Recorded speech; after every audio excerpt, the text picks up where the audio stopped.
so here I go. Let me talk my shit. Yeah. Let me talk my shit. They talking that shit.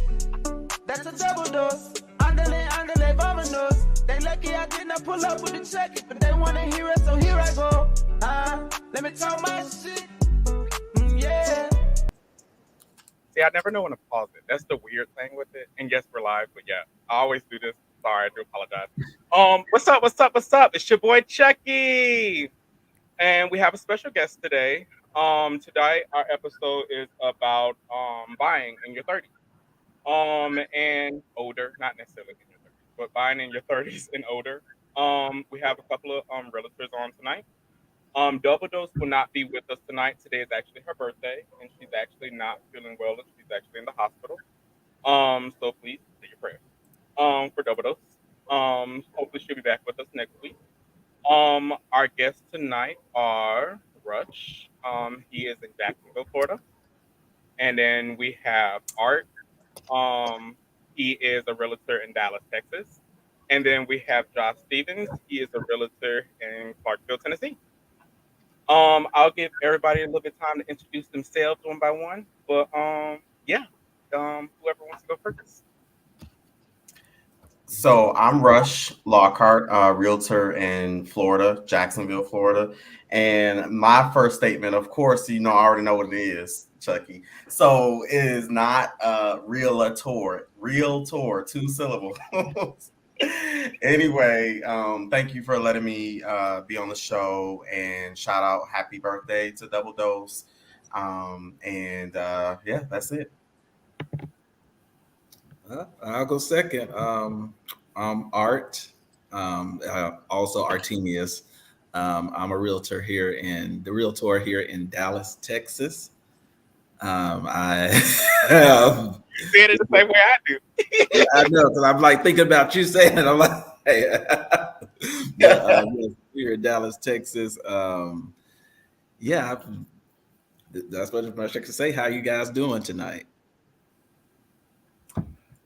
I'll go up next. Josh Stevens. I'm with Benchmark Realty. I've been doing it about coming up on 2 years now, but I'm here in Clarksville, Tennessee. Lucky I got Chucky here with me now too. We're doing good, yeah. All right, awesome.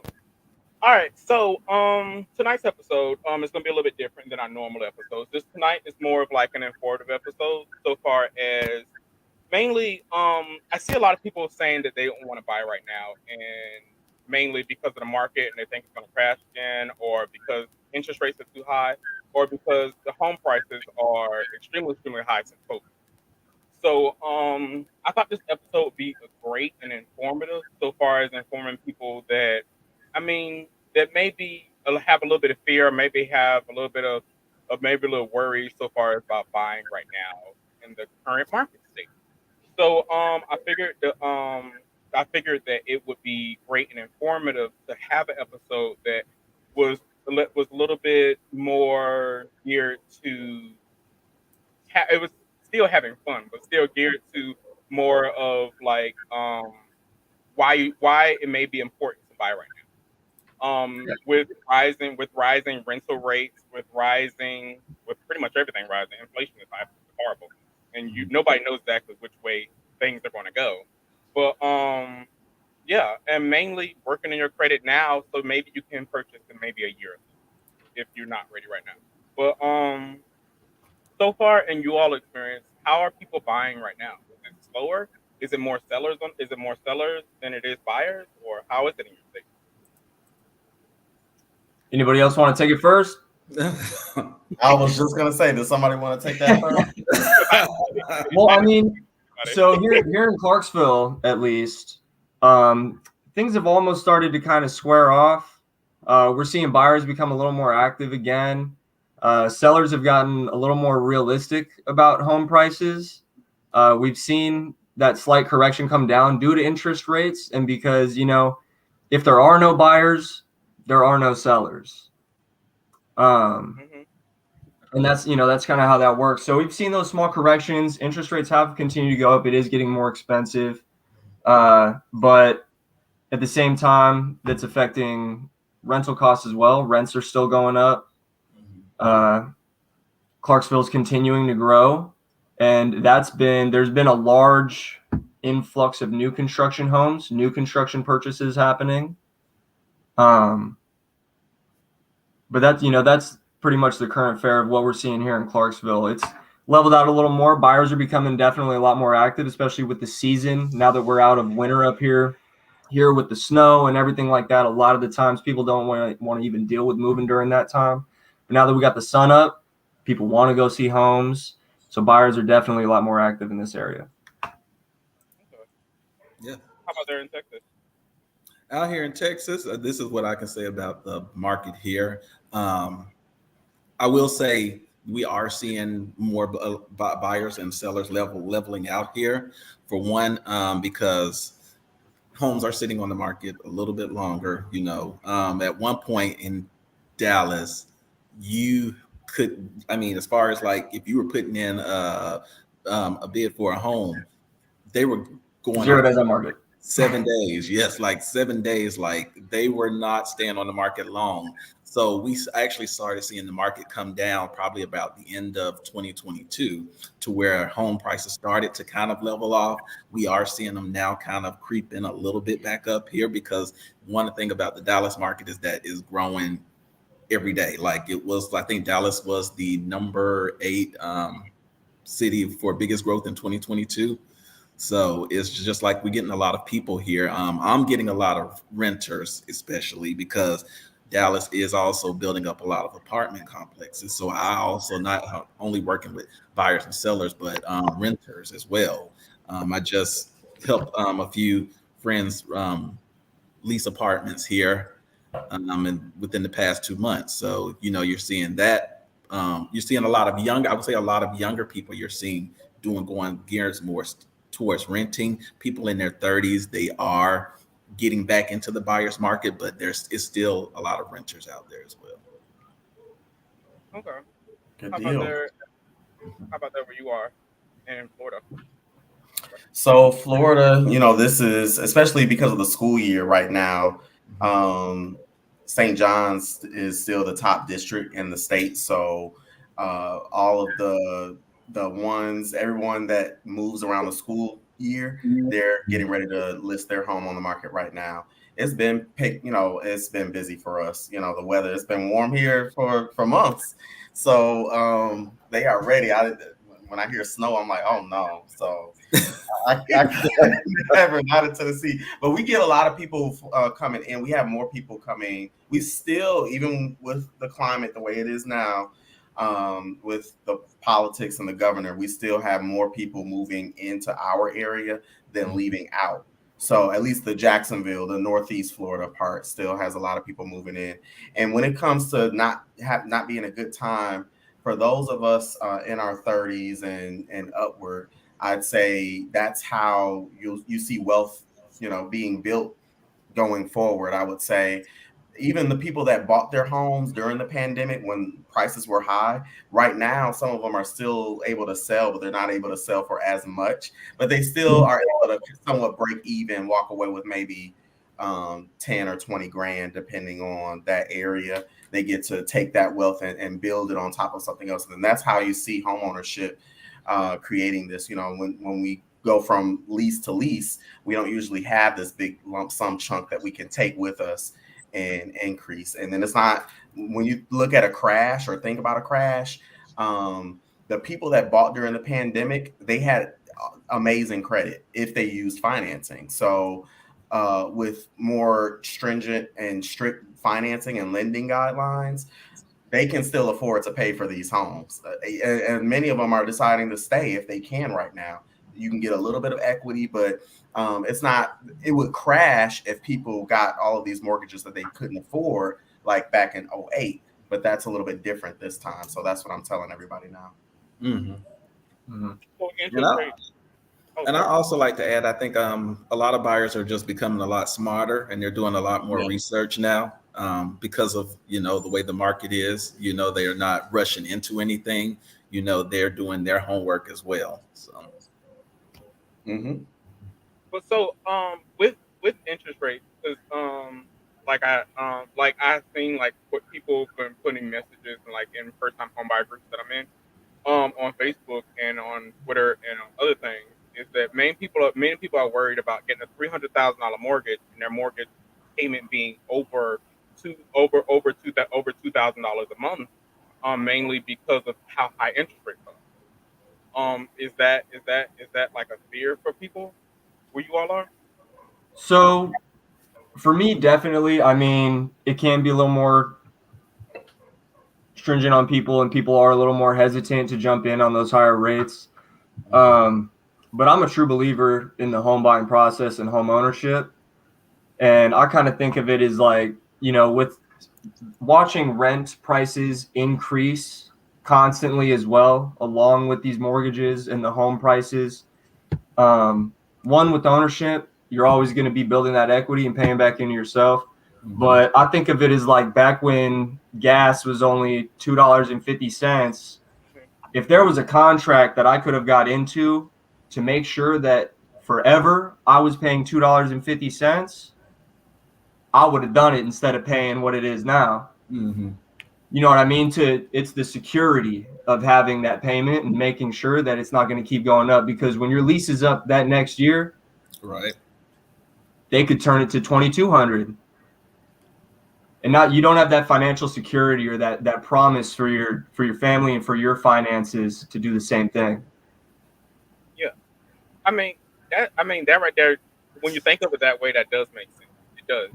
But I guess the biggest thing is that, I mean, it's just finding what you can afford, and really speaking with a lender and talking to them about the different terms and things that you have available for yourself and your credit profile and your goals. And just finding what you can afford, because if you can't afford that $300,000 house and you can't afford that $2,000 payment, look at something a little less, bring the standards down, but build that security, buy that house that's only 225 instead, but create that financial stability and then start building equity in that property. Hold on to that, live there for a couple years until you can't afford that, or you can sell that home at the appreciated value down the line and then turn that money and use it as a down payment to keep the home costs lower on your next house. Right. Yeah. And with that, I do understand, but it's like, okay, like in Jacksonville, Florida, where prices are getting really, really high. With there, I mean, you used to be able to find a house for like 150,000, and it was nice and livable for you and your family. Now you find a house for 150,000, and it looks like an old crack house, and it's like nobody wants that. Or nobody wants a house that they have to they move into, and you have to immediately start having to do work in order to make it livable. So that right there is like the biggest. I just say for me, that right there is the biggest. That right there is the really biggest thing that I look at so far as when you're looking for houses. Yeah, it is hard. People, especially those of us in working class, it's very hard to keep up. It's harder now. We can afford less now than our counterparts could in previous generations. So even somebody making six figures in Jacksonville, it's you'll be able to get something, but it'll be the equivalent of what someone making 40K would have gotten 10, 15 years ago. Yeah. So it is tougher. You can still find something affordable if you're willing to go far. That's the main thing. Yes. To the state line, maybe the Florida Georgia state line. If you're okay with living out there, you can. It's out there, but you have to decide what's most important to you. But like you all were saying with the rent, you got to pay to stay anyway. Might as well let it be, going towards something in the future or something you can improve and get that appreciated value. It's an investment. It's an investment. Yeah, I agree. Right. Affordability has definitely changed. We're not able to afford the same things anymore. It is really tough. It's just about whether or not that investment is important enough to you to lower that, the standard, or to move and maybe travel a little further. It's tough. It's tough right now. I don't think any of us aren't saying it's easy, but it's whether or not you want to secure that now or leave it up to your landlord to decide how much it's going to cost for you to live. Right. That is definitely true. That is is definitely important. true. I mean, but I mean, with the plus side, I guess when I look at it, because I like so far as the renting, if anything breaks, like you can just call your landlord to fix it. How would it go? Like if you purchase a house. So one thing I do for all my buyers is they get a warranty. They get a warranty. I just throw that in the contract. So the home warranty is what maybe the premium went out here is $600. The seller pays that out of their net proceeds at closing, and that goes and covers a year worth of warranty coverage for the buyer. The washing machine breaks, the dishwasher goes out. I had a closing the next day. The AC went out, and this was in the summertime. My first year as an agent. And I was so glad that my trainer taught me to include a warranty. So I was able to tell them, call the warranty company. It's a $75 call fee, but they took care of the AC for them. Without that warranty, they would have been paying a couple thousand out of pocket right then and there, right after closing. And then, imagine feeling that. You feel like somebody did something, like really the day after closing. So there are things you can do to protect yourself.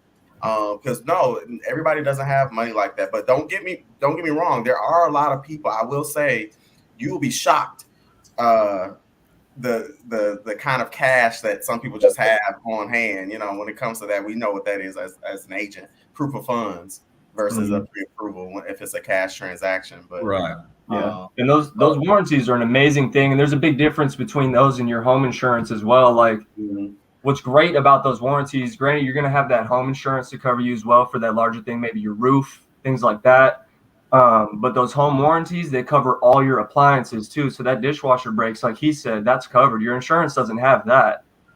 And the deductible differences on that is instead of using the insurances with $1,000 deductible or something, you could have just a $50 or $75 call fee. It usually ranges depending on your warranty from 50, maybe up to even 150.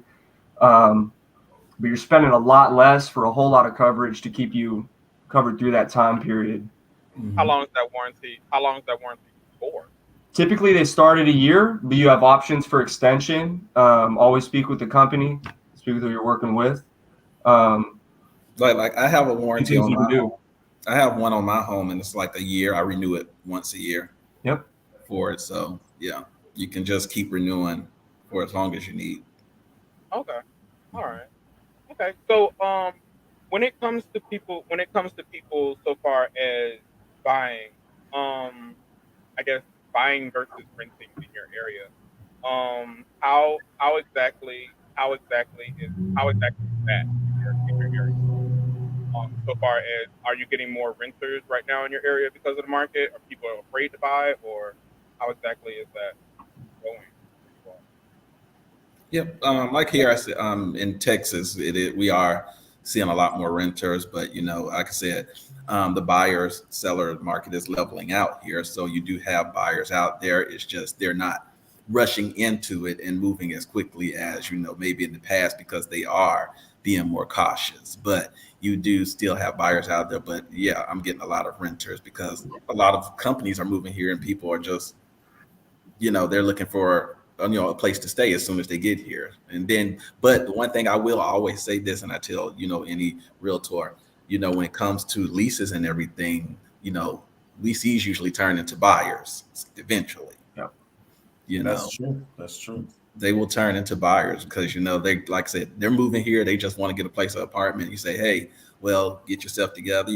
Maybe a year. Get a short-term lease or something, and you're ready to buy. They're usually ready to buy. Yeah, I agree. Sometimes the best option is renting, at least for a little bit while you're building yourself and creating the credit profile you need in order to afford the home purchase that you want. Sometimes it can be the best option, and you do have that 1 year guarantee on that lease, at least, So when making that move, just, I don't know, speak with a lender and speak with a realtor, decide what's most important to you, and kind of build a plan towards those goals. Because if renting is the best option for you at that time, take that step, but use that time to build the profile that you want. Yeah. I would say definitely talk to a lender.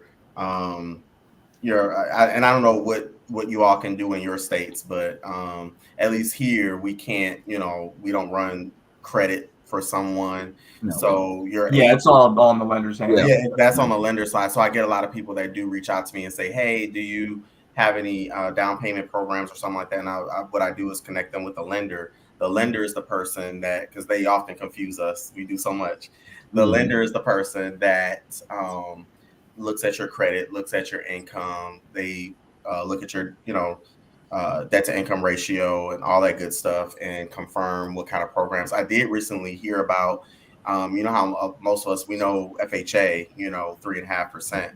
Apparently they have some new program where in some cases it can be 100%. And they're giving people, and again, this could be by state. It could depend on the state programs, but it's almost like a second mortgage. So DTI is really carefully looked at when it comes to that. It's like a loan part one for the main mortgage, and then a part two for that 3.5%. So that way you just have to bring your closing costs. But you have programs like that out there to help you. Every state has programs to help you, close and bring that extra money. But yeah, talk to a lender first. So is it good to shop around so far as when you're looking for a lender, or Yes. how exactly? Absolutely. Definitely. Talk to a few, because so lending companies as well, and like different banks, they're going to be able to offer different programs, and they have different products. Same as going to a different store. So you're going to want to talk to a few, make sure that you're getting the best deal and the best rate. Some lenders have their own assistance programs for like down payment assistance. They have their own grant programs as well. And you can look into all those things. Some of them will have programs where they'll say, offer you $10,000 in assistance towards the down payment. It'll be on a secondary loan, kind of like that. But if you stay in the home for 10 years, it falls off. But if you sell within that period, and you're not making any additional payment on those chunks, on those, term grants, you're not making any additional payment on those until you sell the property, unless you stay in it for the agreed term, and then they just give it up. So I've seen programs like that as well. But yeah, speak to a couple lenders for sure. And I think, isn't it true you get like a 30, correct me if I'm wrong, it's either a 15-day window or a 30-day window where a buyer can shop for rates and only get so many, like it's one single ding on their credit as So within 30 days, you can shop, and as long as the credit inquiry is for the same thing, it all counts as one. You're not getting hit with 30 different inquiries. It's recognized by the bureaus as one. So they have the same thing like when people go buy, when you go to go buy a car. So when you start for a car, you don't have to worry about your credit score. Every time. Yep, it's the exact same thing. Okay. All right, cool. That's actually good. Is there anything else that y'all and that you all like so far as individual states you all want to inform anybody of so far as about buying, or anything that you wish your buyers would know? Well, I'll let you go. Oh, for me, like I said, I always tell my buyers to do your research. I actually have a client that's, this client is actually, I think, 23 years old. He just graduated college 2 years ago, and he already is in the market to buy a house right now. And one of the things that I educate him on is make sure that you're doing your due diligence on researching home ownership, the responsibilities, your finances and everything. And I always can give these examples because I've done this process 3 times. I purchased my first home when I was 25, and that was right before the recession hit. And I didn't know anything about buying a home, but I ended up in so much debt after that because I just didn't understand the process and I wasn't prepared for it. And I had to learn from it. So that's one of the things I try and teach buyers now is just make sure you do your homework.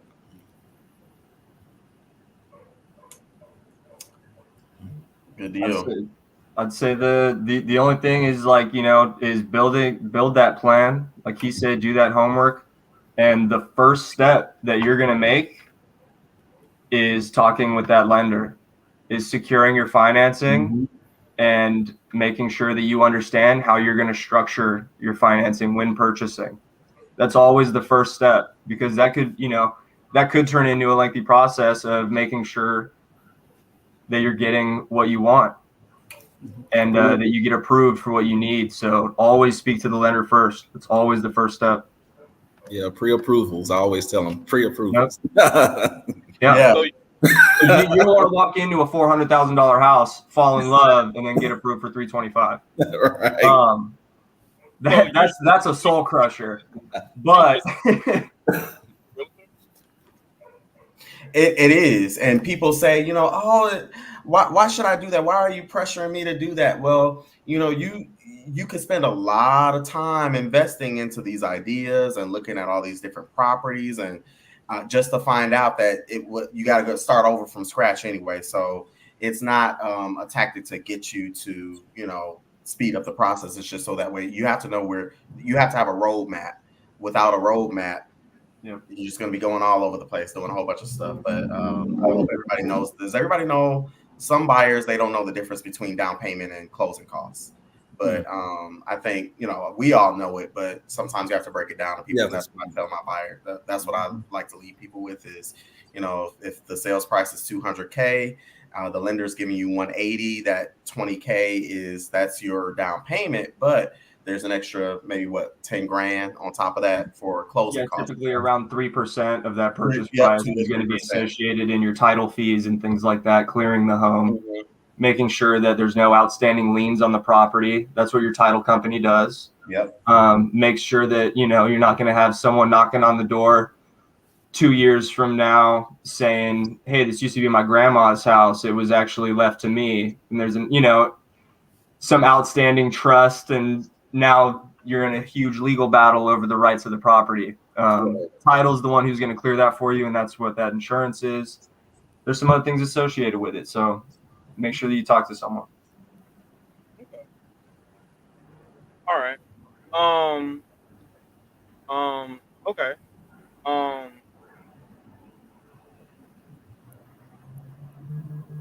Okay, so Double Dose actually had a question because she's joining in on the chat, apparently. She wanted to know, did anybody feel like the market is going to crash again so far as or like how exactly or what do you all think about how the market is currently going? I don't want to say yes or no. Right. Nobody knows. And that's the hardest part. Nobody knows. A lot of things change constantly. As of right now, I've seen a lot of really good correction in the market. And I think, it's actually been smoothing out within the last month and a half, especially, at least here. Yeah, I would say the same. But yeah, I would never. Yeah, I couldn't say yes or no to that question because it's like, it's changing. It's always changing. The market is always changing. So. Okay. All right. So I guess we can so far as we can skip over into our current event quickly. We can skip over into our current event really quickly, and then we'll get back to the topic. So current event wise, I guess Ron DeSantis. I can't say no words right. Ron DeSantis is going to be giving out his presidential bid this week, which we already and which everybody kind of expected. He's governor of Florida, for anybody who does not know. Kind of an asshole. Yeah, but he's going to be giving out his presidential bid this week. I don't really want to give my personal opinion about that, but I do not really think that's the greatest idea. But he just seems like a younger version of the orange man we had, but we'll see. He seems like a bully as of right now. So short bully, but yeah. So I'm not seeing too much. So even though I am in Florida, And of course, you see stuff on the news. I didn't even know that was announced yet. I heard it was supposed to be announced during the week. He announced it already? No, this week coming up is going to be announced. Oh, okay. Yeah, he had. I know he hasn't announced it, but I don't see too much like flight like leaving our area. I guess it's because we're right here by Georgia. Right here, all I have to do is like take 2 steps and I'm in Georgia, so I'm not too scared. But I am thinking of getting my Georgia license because maybe I'll do some business across the border. I don't know, we'll see. But for the most part, the people I run into every day, and it's clients, buyers and sellers. Everybody's still kind of going business as usual. Moving here. There's a couple they're coming in town next weekend, Memorial Day weekend from Chicago, to buy something, and they're a minority couple. So they all they're talking about is like the specs they want. They want new construction. They want this. They want that. They want this. They want that. Nobody's So really thinking about the politics about it. yeah, they're not thinking about it. But And I think it may have some effects, maybe in the long run, because the NAACP just announced yesterday that they're asking all African American, all Black people to boycott Florida. Yeah, and LGBT. Yeah, so it's like, will people listen? Will people just like, hey, this doesn't really affect me? I'm going to still do Florida. I mean, I was in Florida 2 weeks ago, and I didn't, being here in Texas, and I'm listening to the news stories out of Florida, and I'm just like, do y'all not understand what's going on over there? No one talks about it. It's like the hurricane. Remember when being here during a hurricane? Right. So when you're here during a hurricane, it's business as usual. But the rest of the country is like, what is going on? Makes sense. We're working so hard because insurance. I think a hurricane in Florida is business as usual, but we so busy working so hard, like it's almost impossible to pay attention to some of that. Right. But it is troubling. Like it's concern. It's ominous. It makes you worry about even business where I am. My industry. What does that mean for my future? Should I start to consider moving to a different state?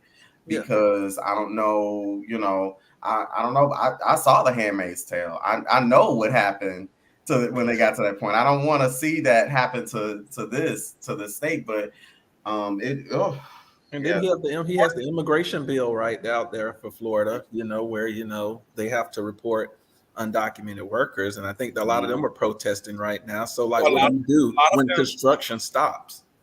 A lot of them are actually leaving the state of Florida, and then you have truckers that are boycotting going to Florida. I saw that, yeah. So I don't even know how exactly that's going to work. And then the price of produce and everything else like that is going to start going up tremendously. I mean, countrywide, not necessarily just Florida. Because a lot of produce and you have Domino's sugar there and a whole bunch of other places that we get a lot of our goods from Florida, or a lot of our goods come in through Florida and they distribute them to the rest of the states. So the one thing I always say about Florida's economy is still great. Yeah, Florida still has an amazing economy, right? For now, I think some of his policies may affect it. The good thing is that the governor is only there for 4 years. Y'all can vote and put somebody else in. Well, no, but that's the thing though. They're actually considering changing those rules. Because you're not technically supposed to be able to run for office like the presidential office. You have to step down from being the governor in order to run for president, but they're changing the rules so that he can do both. He can do both. Yeah, he changed a lot of rules. Yeah, he does a lot of things. So far as I saw, Disney pulled their $1 billion deal from building their new part of their theme park there in Florida, and they're going to do it in California now. So that right there is going to hurt the economy in Florida as well. So I don't really know exactly I really don't need to understand exactly his plan with everything he's doing. His plan is to build himself politically. He doesn't care about everything else. Yeah, it's interesting though. We just no prices haven't gone up or anything like that yet. I'd say it still feels the same as it did this time last year. But there is a slight, like, just kind of a cloud in the air of, what's next, what bill will be passed next. Mm-hmm. And maybe it won't go nowhere, because I always say this. Yeah. Or DeSantis and Abbott, Texas governor, are the same people. Oh yeah. But Texas market is still. It's still yeah. People are still moving here. And so far as the census updated on Friday that Jacksonville is number 11 of the most populous cities in the U.S. right now. Mm-hmm. So that right there, even that right there surprised me. Jacksonville ain't got shit. There is nothing going on in Jacksonville. It's everything closed. Jacksonville is a major city in Florida, and it's the cheapest, most convenient major city to live in, and it has the #1 school district in the state, St. John's County. And a lot of jobs. And a lot of jobs, and it's so big that they have the room to build. They're still building, so they have the room to build. You can live here instead of Orlando, and if you ever do want to go to Orlando, it's a 2-hour drive. Right. So and you got the beach. So that's what a lot of people look at. A lot of people. So we still kind of have the same relation here with Nashville. Being in Clarksville and the expansion happening here in Clarksville. They're building all the time. There's so many new subdivisions going up. Yeah, a ton of expansion. They're building that Coliseum here in Clarksville too, aren't they? Yeah. Well, so they just got the F&M Bank Arena here. Mm-hmm. So that's going to be going on. They put the Ford Ice Center. They have a whole new, they actually just got a new development approved. They're going to be putting in a new multi-purpose retail structure. Probably have some high-rise suites or something at the top. We're going to have to see what they put in. But yeah, there's a lot going on right now. It just really amazes me how in something like just say Parkville. Because Parkville just seems very, very small, but it's like they're putting so much here. Like they're packing so much in this little area. But I did notice a couple of years ago, Clarksville was #1 a couple of years in a row for #1 city to move to in the U.S. It was, yeah, and we're still on that list. So it's been a great place, and I've been here for probably 7 years now. But yeah, they're expanding. They're dragging it down south a lot, getting a little closer to Nashville as well. Honestly, I feel it's become, we need to update some of the infrastructure on the roads and things. Traffic has increased. We've seen a huge increase in the traffic due to that high flow of out of state buyers moving in. We had a lot of people 2 years ago moving in from California, especially last year as well. A lot of the western states coming out to Tennessee. So we definitely got to find out how to upgrade that and make sure that everything fits properly with that rapid expansion. Definitely I-24. The I-24 should definitely be more than 2 lanes. Oh yeah, and if you try to get down even on 101st around 4 p.m. or like 3 when the schools get out, it's crazy. Horrible. Yeah. Absolutely horrible. Because with the families comes new kids, so the schools are filling up as well. So all that infrastructure is kind of starting to be developed and needs to move with this rapid growth. Mm-hmm. Definitely. All right, cool thing. So anyway, with more a little bit about the whole Ron DeSantis running for president's bid. Looks like he's going to be putting some other things. He's really pushing for the lowering the age of people to get guns in the state of Florida. What is it, 18?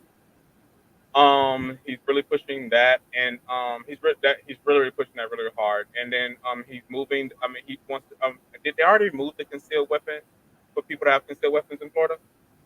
Oh yeah, that's already you can in Florida you can I think didn't they already pass that law where you don't have to have a I know that Unpermitted I know it was concealed carry. approved. I don't know when it starts. I think it Okay. starts in July. July You 1st. don't have Usually to have- July 1st is Yeah, usually yeah, you'll still be able to, if you want to still be like, if you want to protect yourself, you can still get the permit and get all the certification. That won't go away, but they will remove the requirement to have it.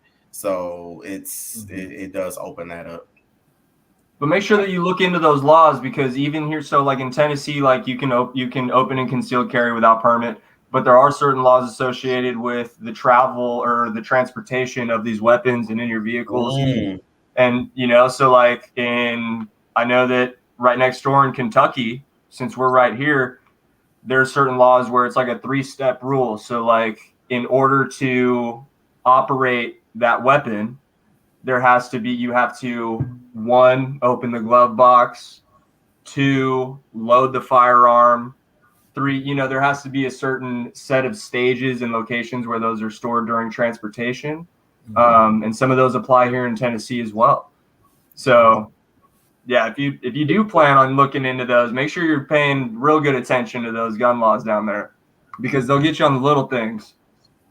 I just my own personal opinion. I mean, great, guns are great. I mean, it helps people defend themselves and everything else like that. I get that, but 18-year-olds having guns, I just don't agree with that. I mean, I just don't. Like these are the same people that are like literally fighting McDonald's employees. I just don't think it's a good idea. I mean, yeah, but I have, and we're all completely able to agree to disagree on some items, and that's what and I love that about this. But I'm a military guy. I spent 6 years in the Army. I joined at 18. And I was handed that weapon. So, and I grew up in a family full of guns. I was trained at a very young age on proper weapon safety and how to handle a firearm. When I was young, I was given my own BB gun. And my dad told me that I wouldn't be allowed to use a real one or to go shooting with him until he saw that I treated mine with the same respect, until I treated my BB gun with the same respect that a true firearm deserves. So I was taught to never point it in anybody's direction, keep it down, and on the range, always have the safety on, never to leave it loaded. I believe in education. Yeah. That's a huge thing. I believe in firearms education. I think at 18, you're an adult. So I'm not sure. I just think that there needs to be steps put in place to be able to attain that. I believe that if you're 18 and you've never touched a gun in your life, you need to be educated on that firearm before you're walking around with it. I believe in education. Yeah, I agree with you. I can agree with that. Like if there's some kind of training or something like that 18-year-old can do for a certain amount of time, I mean, give them a BB gun. Yeah, if you want to be older and go do it, maybe we can set up different laws, by age or per this. But I feel like there's an in between for everything, and that's something that I would completely agree with as well. Having these, having younger guys go through the proper education, or like if you plan to buy a firearm at this age, you're required to go to this course. Yeah. And then you got to bring that certification or have proof of certification to purchase that firearm. And start off small, because my granddad had a shotgun in my hand for hunting, trying to teach me how to do that. And that thing, my shoulders still hurt. Yeah, and there are certain things in place as well. With and I don't know how they're doing it in Florida, but you could buy a rifle at 18, but you can't buy a handgun. Yeah. So you can have certain types of weapons, but you can't have, a handgun, or you can't buy Like if you go to buy a shotgun, it has to be like a natural stock. It can't be like a pistol grip, like short pump. You got to wait to 21 for those items as well.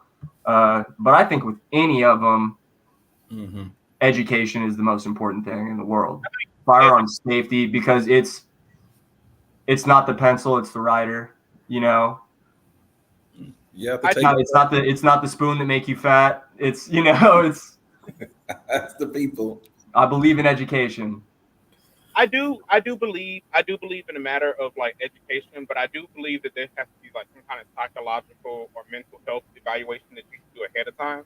Yeah, and I still agree with background checks as well, 100%. All those things. What were you going to say? I was going to say, even with the background checks, though, the one thing of caution that still sits with me is, it always seems to be when you hear of a mass shooting or something like that, it's usually a kid that was, there was never any issue before. There was nothing to diagnose, or may not have been easily diagnosed or caught early on. But, some people they don't have the judgment, but they know that there's a gun somewhere, and you put the right combination together with bullying and everything in between, and then that gun is accessible and they go get it, and there we go. We have another incident. I don't know how do we fix that? Well, I think a problem with that is that if you plan on using this weapon for crime, then if a gun is illegal and you're going to commit crime, it's not going to stop you from getting the gun. Yeah. You know what I mean? Like making guns illegal, just because drugs are illegal, people still do drugs. Yep. Guns are readily available on the street the same way. Yeah, that's what I say. To people underage as well, and teenagers. There's so much access to this elsewhere outside of the proper systems that it's almost impossible to stop those kind of things. We just need to be able to better treat the source of some of these problems, and maybe find a better way to recognize, issues with our youth or with crime itself, and better responses with that, and the systemic aspects of things. Right. Because the guns, no matter what, they're going to be there. So with you've always been around guns, growing up and everything like that, how do you feel like they could make changes like in gun control laws or things like that where it makes things a little bit better? I mean, that kind of falls back onto, that little snippet I just had is you can't control it, man. We can do the best we can in order to make sure that the right people are getting them the right way. But if the wrong people want the guns, they're going to do it the wrong way. Would you say that's the same for the how do you feel about the AR-15s? I've got one next to my bed right now. It's loaded up with a strobe light, multiple magazines. Yeah, I got a sight on. Yeah, nope. AR-15. Who are you? Yeah, no, it's next to my nightstand, standing up right now. But who are you protecting with the AR-15? Like, I mean, if you shoot somebody with that, like they're pretty much nothing. I hope so. Here's the thing, though. If I'm shooting somebody, it's not the spoon. He's not doing it. That is my tool, and that is my weapon. I do use it for range shooting and for sport, because that's fun to me as well. Like I said, I grew up around that kind of thing, so going out and shooting for sport is entertaining, and it's a hobbyist thing as well. But in the sense of defense, I'm not here to play with you. If I'm pulling the trigger on my weapon, I'm here to use it as a weapon. If you are threatening my life, that's it. If my wife is in this house and another man walks in with an AR-15, I'm not coming around the corner with a Nerf gun. I'm here to go to war. What's up? You know? You walked into the wrong house. I mean, I get it. It's just, I just don't. I mean, for me, my own personal views where I look at it, it's just like, it just looks like, it just seems a little bit excessive. You could just have a regular gun, like a regular handgun, or like you don't like. I don't know. Well, you're limited on, you know. With an AR-15. It's just my tool. But he has his protect. He's not using it to. He's not using it to go out and commit crimes. I can get. I that. know. He's a responsible gun owner. And that's, you know. But I understand what you're saying. You know. And yeah, it can be overkill, but I mean, you don't need to, just because it's an AR-15, just because I can pull the trigger as fast as I need, doesn't mean that I have to be excessive with it or use an excessive force. You know, I can still only fire that round once, and that round is smaller than what my handgun would be putting out. My handgun is 9mm hollow points. That other one, you know, that's going to leave a big old hole in your chest. Damn. The AR-15 is going to put a couple little holes through you. In the sense of what he was saying, like in, you know, major crimes, you know, the school shootings that we've seen, especially here in Nashville, we just had the one. Yeah, I don't know. Did you guys hear about that? I did. Yes. So we just had that one happen. And, you know, I understand that having access to some of those things is an issue for, you know, people who are against and, you know, believe in that side of it. But like I said, is if you make them illegal, it's not going to stop the wrong people getting them. Because, I mean, fully automatic weapons are illegal to, you know, natural purchase unless you do have like I think it's called a Class B license for that, or, you know, military, but there's still people out there that have them. And they're out there so really much that even if the parents don't have it, and those are illegal, you know.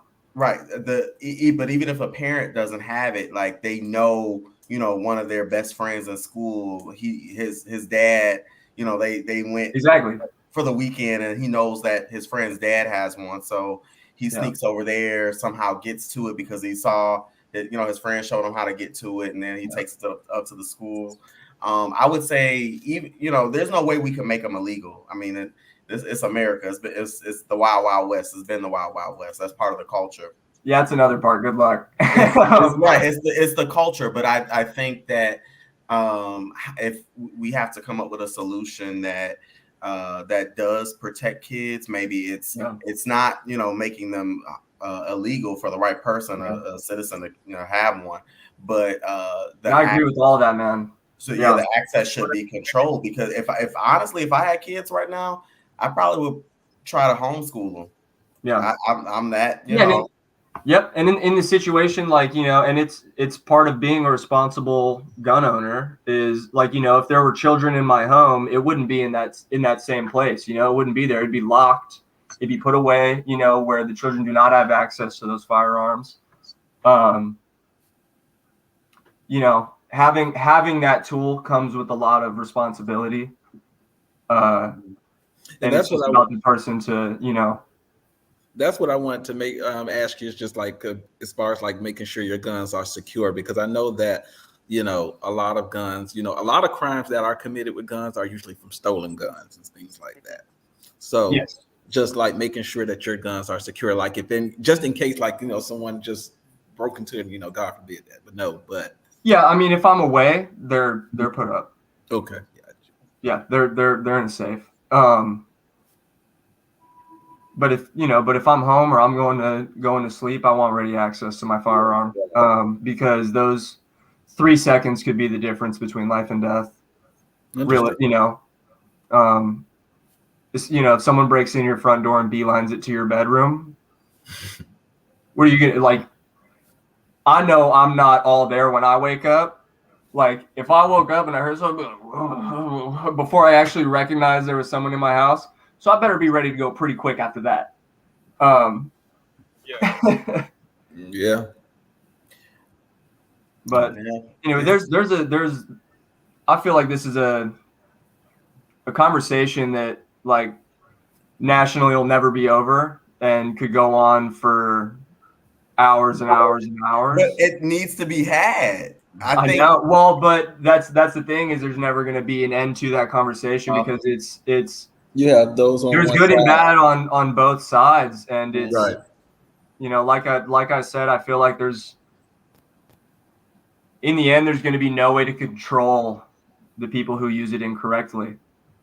You're either I feel like we just need to focus on education for everybody and having the right policies in place for the right people.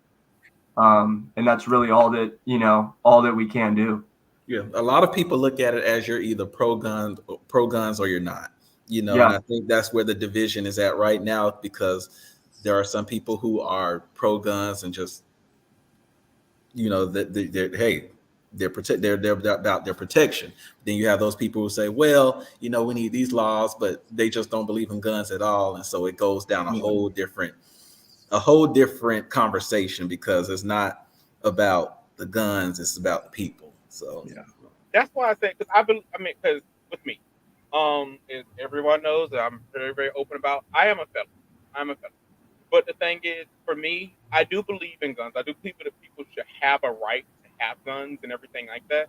My biggest thing is that I just think that people need to have some type of mental evaluation or things like that. There needs to be other steps that you have in order to get a gun other than just that. Because the background check on these, like, literally, like, you're just showing them what's on paper. It's not really showing anything that you could have mentally wrong with you. That's just my own personal mindset on that. And I mean, granted, yes, like you said, people need to be trained on how to use guns properly. Because I mean, I'm just saying, you see shootouts all the time. People shoot off 60 rounds and only hurt somebody in the toe. Apparently, you don't need a gun. I'm just saying, you're not the person to need a gun. But I mean, just saying, you shot 60 times, but only shot this person in the toe. You don't need a gun. Apparently, apparently, you don't know how to you don't know how to even operate this weapon. And that comes down to that excess thing that you said, by the way, with it being excessive. Anything happens with that weapon, I'm not sending a whole magazine. Not like that. It's so control. I had an interesting conversation with my dad. I told him, I'm like, Dad, I think I want to get like a gun just in case, somebody comes in, they barge in with a gun or whatever. I live alone, so you never know, right? And he's like, no, do you hear the story about the guy that the police barged in and it was the wrong apartment, wrong dude. He had a gun and he had a permit and everything for it. The guy just knew somebody burst into his apartment, so he pulls his gun up right away. Split second, the police shot him because he had a gun. So I'm like, man, that is a crazy situation, though. It's not everybody, but it happens more. It happens more than you realize. It happened though. It just happened in Houston not too long ago, not even like 2 or 3 weeks ago, where the police went into the wrong apartment. They literally burst into the wrong apartment, and the guy, the girl's boyfriend, he had a permit for his gun. The first thing he did was grab his gun. He didn't know it was the police at all. He was just waking up, and the police just fired off rounds and killed him. I was like, holy crap! Like, so it does happen more than a little bit, but I mean, it is a crazy incident. But I'm just saying, like, training. I think training is definitely what you definitely need. Like, I do recall the first time I went to the gun range. I don't think I even hit the damn dummy. The sheet. I think my friends would laugh, and I was so proud of myself. They said, "You didn't hit anywhere inside." But I'm better now. I can operate it better. But yeah, definitely training is definitely needed. Yeah, for sure. 100% agree. So I just want to out of curiosity, so far as buying properties as investments right now, well, how would y'all recommend this? Recommend investment? Yeah, like buying properties as investment properties, or as in rental properties, or as in flips. I feel like it also has to meet your goals and your financial criteria. What kind of income you're looking to make. If that kind of has to be another thing that you sit down and structure over a little bit of time. I mean, you can get into flips if you have a little bit of capital or a partner that can help you with it, and you want to create faster capital to reinvest into rentals. But I think the best thing I could say about investment is if you have the ability and the capital to do it, just do it. Just get started. Whether it be a long-term rental, whether you're looking to get into Airbnbs, it's all about what kind of investor you want to be, what kind of money you want to make, and not necessarily amounts, but the speed and how you want to reuse that income, right? In making that decision. But definitely study the different routes. Like Artemis said, like Art said, do your research, and then from there, speak with someone and just move forward. The best thing I could say is just do it, because you're gonna make mistakes, and it's gonna go wrong a couple times. You might lose a little bit of money, and that's just how it goes. That's real. That's why it's an investment. Yeah. There's risk associated with all of this. But you're not going to get anywhere if you don't start. Exactly. That's true. I agree. You're not going to get necessarily a great deal from every seller either. Yeah. I get a lot of people, I want to get a good deal. I want to get a good deal. It's not like going into the store and looking at coupons and things like that. Real estate is very bilateral. It has to make sense for both sides. So, not every, some people feel like sellers have their home on the market because they're desperate for some reason. No, fair market value is what a reasonable buyer and a reasonable seller with no undue pressure on either side would agree to. Anything outside of that on this side or that side is not arm's length. It's an abnormal transaction. You're looking at, REOs, foreclosures, something like that, where, it's one party, it's a deal, the buyer's going in and they're getting a deal because it's a short sale or whatever the case is. But like Art said earlier, do your homework, and you can find them. They're out there. It's just, it's not going to be with everything that you see that pops up online right away. Yeah, because you want to make sure. Yeah, I think with investments, you have to make sure also that like Rush was saying, you're trying to get a good deal on it, because you don't want to get stuck with something that you can't sell. That's something that needs a lot of work, and then you run out of money trying to fix it up. So you definitely have to do your homework on that part. I thought about getting into that too as well. So I've been looking into the whole investing side of it, especially now being a landlord. But I recommend maybe finding a partner or someone in your neighborhood. Go into the Facebook groups, try to find a local investment group. A lot of times there's like coffee shop meetups on Mondays, with some of the local investors, and talk to them about what they do. Try to maybe do a partnership on a deal with them, just to learn, just to be involved, and kind of see how it goes. But that would be something that I'd recommend. Find a mentor, find a partner to work with, especially on your first 2 or 3 deals. Right. So are foreclosures still a big thing now, or are they little, or you don't see them as much anymore, or you're not seeing them as much right now, as far as quantity and the amount available. But it's still a thing, and it's still a great investment strategy. Yeah. I think you have a lot of homeowners have a lot of options now. They do. That they use to try to. One thing about lenders, they're going to try and prevent that foreclosure. Yeah, they're going to try to prevent. But if you're an investor or you want to, or you're an aspiring investor and you see a foreclosure, just be prepared to do the work. It's going to be completely as is. No repairs, no none of that. It's all on you. Yes, build your team. And that's why I recommend coming in with a partner, because they'll already have a good team. They'll have contractors that they trust to renovate these properties, and to go in and make those adjustments that you want. Because it's gonna be hard at first, finding the right people, finding those lenders, finding the financing team to partner with. So networking and getting that team behind you is going to be really important, making sure that you're coming to the table with the right guys. Yes. So is it I know you all are realtors and not lenders, but is it harder? Do you see people with harder times trying to buy investment properties than regular properties? Is it harder so far as them trying to get into one, or trying to get into like maybe a rental or a duplex or something like that? Is it harder trying to do that on a realtor side? Are you saying like primary home versus investment homes? Yeah. Or just well, I would like to say the investment homes, that at one point, because you had investors buying up all the homes.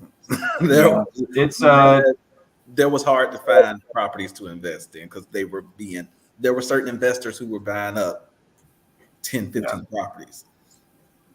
So it's a different market. Really, especially if you're looking into like those off-market deals and those foreclosures and stuff like that, or looking into flips. It's a completely different market.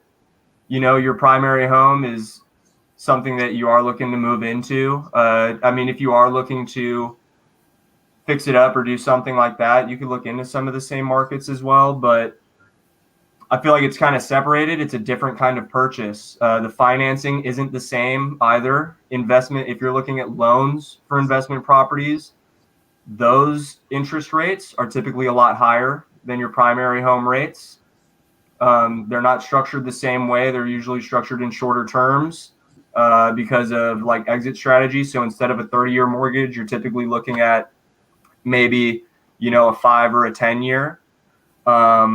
Because the goal is the goal with an investment is to get out, right? You want to get your money out of it eventually. Yeah. So you want to look at the typical appreciation of the homes in that area, and do all the right math to make sure that, in the end it works properly. It's just, it's not the same kind of purchase. It's not. Talk to your local expert and talk to those partners. I have an investor who used some kind of odd financing company, but they had affiliates, so they had different people. I felt like and we're working on closing a deal. Every day I got an email from a new person from this lender's office. I'm like, are you serious? So every day I'm adding a new name to this email chain because all these different names. And the investor, he didn't know how much money he had to actually bring to the penny to close until like the day before closing, because of the way it was all set up. So there was a lot of unknown. They start you off with they'll quote you this, and then it'll be a different amount in the end. So you have to be cautious of that when it comes to investing. You got to do your own forecasting. The properties are tricky. You got to figure out which one. They usually find it, and I look into it for them, get all the details, and then they say, we'll offer at this. But the financing it can be very tricky. But as long as you're detail oriented, you can get through it. But man, I'm telling you, those investor lenders. It's a completely different loan structure, and I mean you gotta speak with them as well, because like there's also balloon loans, and I don't know like if you know what a balloon payment is, but typically what we'd be looking at is, say you wanted to hold on to that property for 5 years and then sell it. That's, you have a 5-year exit strategy. So you do a 5-year balloon payment amortized for 30 years. So you're going to be paying the loan amount of a 30-year mortgage, but at the end of the 5 years, the full balance is due. Yeah. And that loan payment is, and so that's what the balloon payment is. So you can do those to lower the monthly expense of that financing.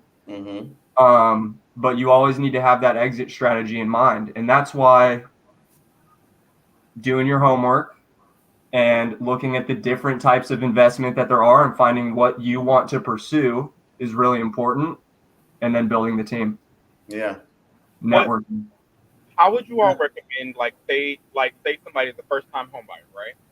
And I've seen this on some HGTV show I saw. So the person they bought a quadplex, and they made it so they didn't have to pay the mortgage by renting out the other property. House hacking. Yes. How do you all recommend that? So first time home buyers or somebody I think it's college or something like that. Yeah, so that's going to be, you can actually use regular conventional term loans on properties. I think it's 8 units and under is still considered residential. After that, it becomes commercial.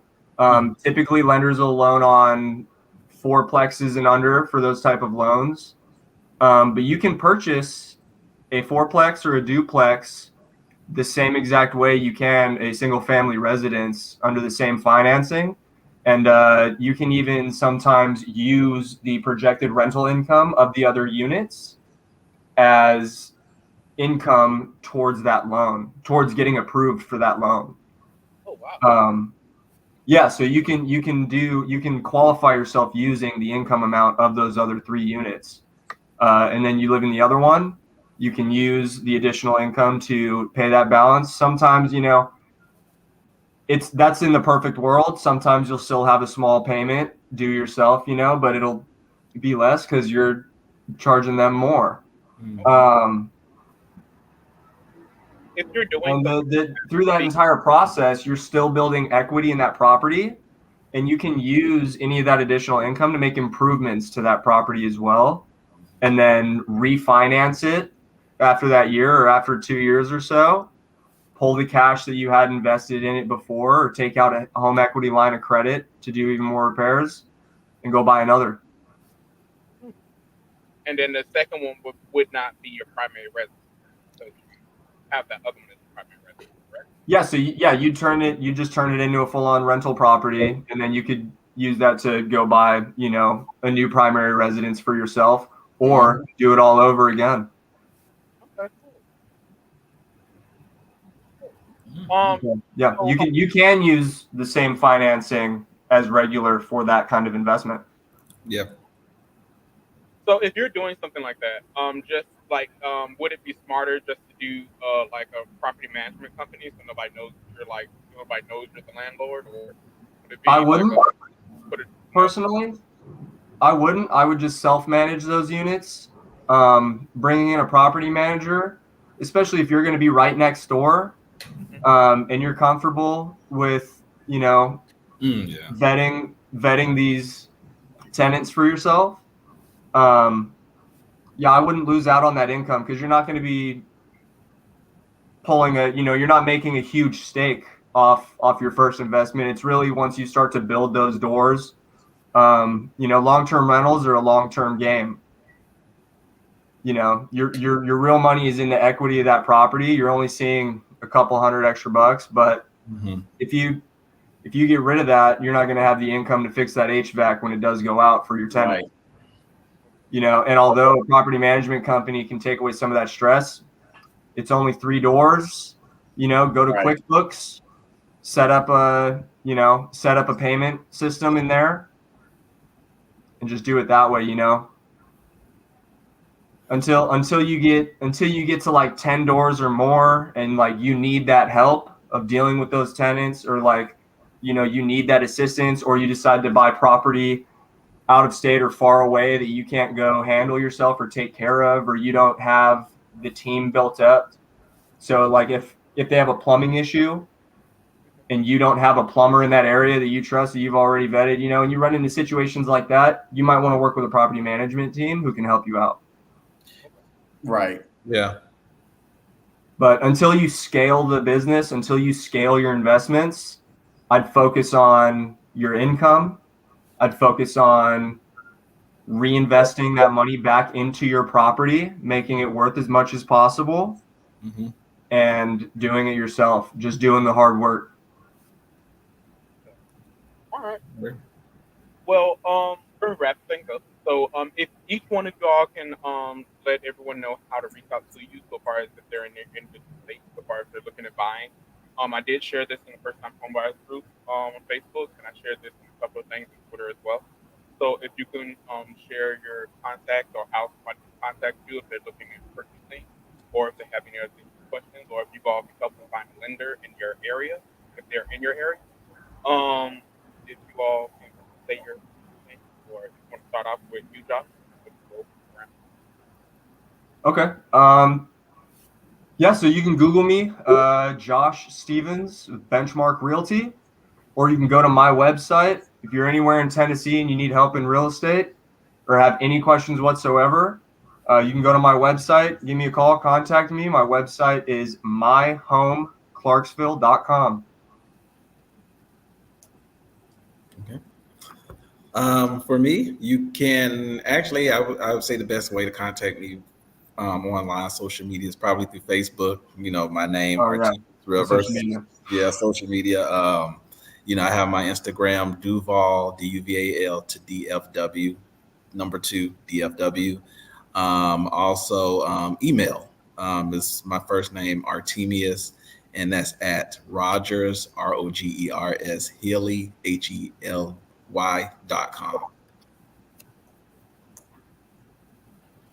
And for me, the best way is actually honestly the website. That's where most of my clients find it easiest to book me and schedule things with me. It's redfin.com/agent / my name, Rush-Lockhart. That's it. And you can also look at Josh because he forgot to say his social media. You can look at you can find Social media, of course. So here's the thing. I'm not great on it, but you can find me on Facebook at Josh Stevens. And then Instagram is just josh.stevens.realty. And thank you all so much for being on today. And thank you all so much for informing everyone. I look to have you all back again. Maybe on a different aspect, a little bit more fun. Well, hey, thank you for having us. Thank you. Thank you for the opportunity. Anytime. Yes, thank you. I would like to say that if there is anybody that is currently looking to purchase in Clarksville, Tennessee, or Tennessee, Clarksville, Tennessee, Nashville, I don't really know all where Josh covers. In Dallas, Texas, or in Jacksonville, Florida. These 3 right here are great realtors, and they're awesome, and they're really easy to talk to, and they will help you find. Thank you all so much for the Talk Podcast, and it's Chucky.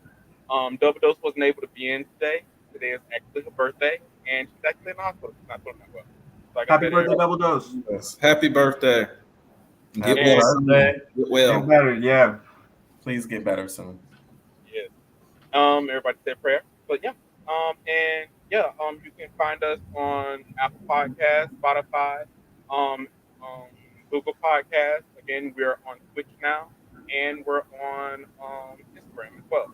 So SHTtalkPodcast.com. We actually have some new stuff and other things that we're gonna have coming out.